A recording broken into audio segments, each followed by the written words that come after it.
Hey there, welcome to Gtechai. If you found this video helpful, like, subscribe and click on the bell icon. And to add background music to your Instagram reel, open your Instagram.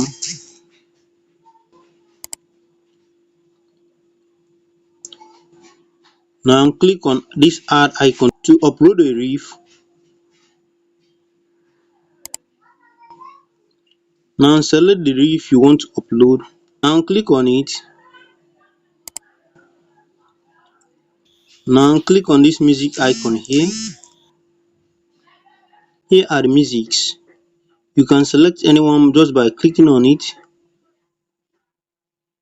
and then now select the part you want like this.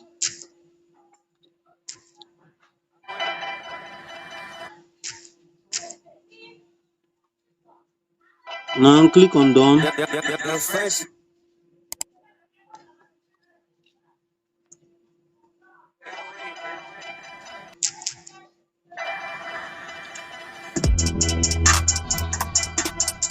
Select you reach this editing icon here.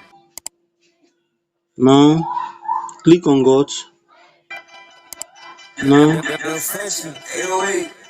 reduce the audio, the music sound, and increase your voice, your audio voice if you want to increase the audio voice. Now click on done. Now click on this arrow icon on the top side here. Now put caption, add everything you need to add on it, and then click on share like this. That's how to do it. If you want to know how to edit your Instagram picture with AI, watch this video on the screen to know how to use this AI tool called Hypic to edit your Instagram picture. See you on the next video, and don't forget to like, subscribe and click on the bell icon for more updates on AI tutorial and application guide. See you on the next video.